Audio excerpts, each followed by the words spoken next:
Hello student, welcome back to my YouTube channel एक के topper academy YouTube channel में आपका स्वागत है। उम्मीद करता हूं कि आप सभी अच्छे होंगे। तो आप भी 2025 बोर्ड एग्जाम देने वाले हैं, तो आपके लिए बहुत ही मोस्ट इम्पोर्टेंट लघु उत्तरीय दीर्घ उत्तरीय प्रश्न आज इस वीडियो में हम डिस्कस करने वाले हैं।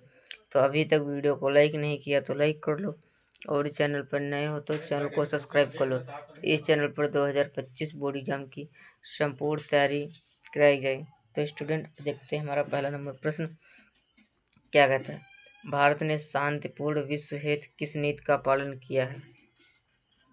भारत ने शांतिपूर्ण विश्व हेतु किस नीति का पालन किया है? स्वतंत्र भारत की विदेश नीति में शांतिपूर्ण विश्व का सपना था, और इसके लिए अब उसने अपने गुटनिरपेक्षता की नीति का पालन किया। भारत ने इसके लिए शीत युद्ध से उपजे तनाव को कम करने की कोशिश की और संयुक्त राष्ट्र संघ के शांतिपूर्ण अभियानों में अपनी सेना भेजी, और ये भारत का शांतिपूर्ण नीति का पालन किया है। ये प्रश्न आपके एग्जाम के लिए वेरी इंपॉर्टेंट है। आपके बोर्ड एग्जाम में फर्स्ट मार्क्स का पूछा जाएगा। अब देखते हैं हमारा अगला नंबर प्रश्न क्या कहता है। भारत में नियोजन के दो उद्देश्य बताइए।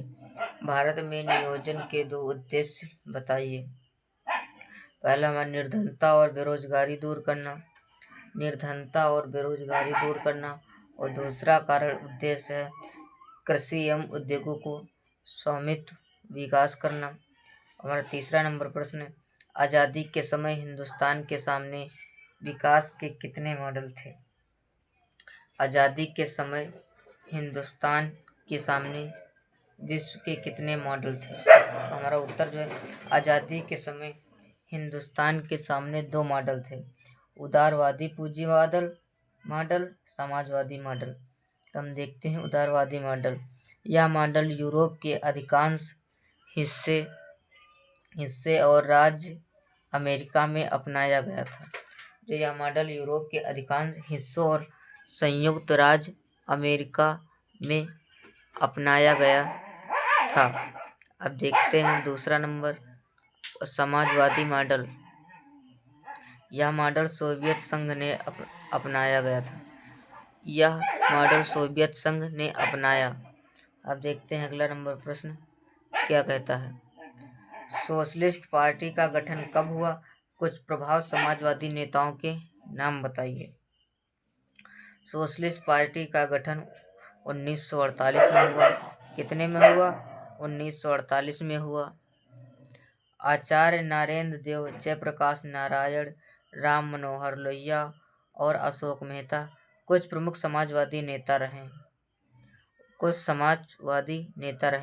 और आप लोगों को इस वर्तमान के यूपी के मुख्यमंत्री कौन है? वर्तमान में यूपी के मुख्यमंत्री कौन है, आप लोगों को कमेंट में बताना है। देखते हैं हमारा अगला नंबर प्रश्न क्या कहता है। भारतीय संविधान को कब अंगीकार तथा लागू किया गया था? भारतीय संविधान को कब अंगीकार तथा लागू किया गया था?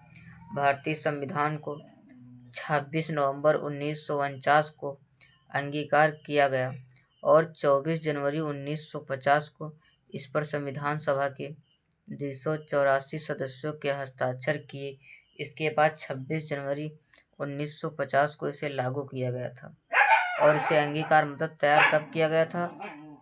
वो 26 नवंबर 1950, 24 जनवरी 1950 को संविधान सभा के 284 सदस्यों के हस्ताक्षर किए गए थे, और 26 जनवरी 1950 में संविधान को लागू हुआ था। हमारा देश जो आज़ाद हुआ था वो 15 अगस्त 1947 को हुआ था। देखते हैं दूसरा नंबर प्रश्न क्या कहता है। भारत में सर्वप्रथम कहाँ पर सार्वभौमिक वयस्क मताधिकार का सिद्धांत अपनाया गया? भारत में सर्वप्रथम कहाँ पर सार्वभौमिक वयस्क मताधिकार का सिद्धांत अपनाया गया? मणिपुर में इस सिद्धांत के आधार पर जून 1948 में चुनाव के जरिए संवैधानिक राजतंत्र की स्थापना हुई। देखते हैं अगला प्रश्न, उपनिवेशवाद क्या है? उपनिवेशवाद क्या है? किसी एक भौगोलिक क्षेत्र के लोगों के द्वारा किसी दूसरे भौगोलिक क्षेत्र में उपनिवेश कॉलोनी स्थापित करना और यह मान्यता रखना कि एक अच्छा काम है उपनिवेशवाद कहलाता है। जो उपनिवेशवाद है वो क्या है? किसी एक भौगोलिक क्षेत्र के लोगों के द्वारा किसी दूसरे भौगोलिक क्षेत्र में उपनिवेश कॉलोनी स्थापित करना और यह मान्यता रखना कि एक अच्छा काम है उपनिवेशवाद कहलाता है। अब देखते हैं हमारा अगला नंबर प्रश्न क्या कहता है। तो हमारा अगला नंबर प्रश्न है, लिंगानुपात को स्पष्ट कीजिए। जो पूछ रहा है लिंगानुपात को स्पष्ट करना, ये कैसे करना है, तो इसका हम आज इस वीडियो में डिस्कस करने वाले हैं। जनसंख्या में स्त्री और पुरुषों का अनुपात का लिंगानुपात कहा जाता है। तो कहने के अनुसार जनसंख्या में स्त्री और पुरुषों की अनुपात को लिंगानुपात कहा जाता है। लिंग अनुपात को इस सूत्र से मापा जाता है, पुरुष बटे स्त्री संख्या गुणे 1000। भारत में लिंग अनुपात स्त्रियों की संख्या बटे पुरुषों की संख्या गुणे 1000 से आप लोग इस सूत्र से आप लोग करेंगे तो लिंगानुपात को स्पष्ट कर पाएंगे। अब देखते हैं हमारा अगला नंबर प्रश्न क्या कहता है। जनसंख्या विस्फोट का क्या अर्थ है? जनसंख्या विस्फोट का क्या अर्थ है? किसी देश की जनसंख्या में कमी होती है, मृत्यु दर में, बाल मृत्यु दर में, लेकिन जन्म दर जीवन प्रत्याशा में होती है, तो इन सभी संयुक्त प्रभाव के कारण तेजी वृद्धि हो तो जनसंख्या विस्फोट कहलाता है। तो कहने का मतलब किसी देश की जनसंख्या में कमी होती है, मृत्यु दर में, बाल मृत्यु दर में, लेकिन जन्म दर जीवन प्रत्याशा होती है, तो इन सभी संयुक्त परिवार के कारण तेजी से वृद्धि हो तो जनसंख्या विस्फोट कहलाता है। हमारा दूसरा नंबर प्रश्न है, जनजातीय की अर्जित विशेषताओं के आधार पर वर्गीकरण कीजिए। आमदनी के आधार पर वर्गीकरण, दूसरा आपका संस्कृति के कारण आधार पर वर्गीकरण।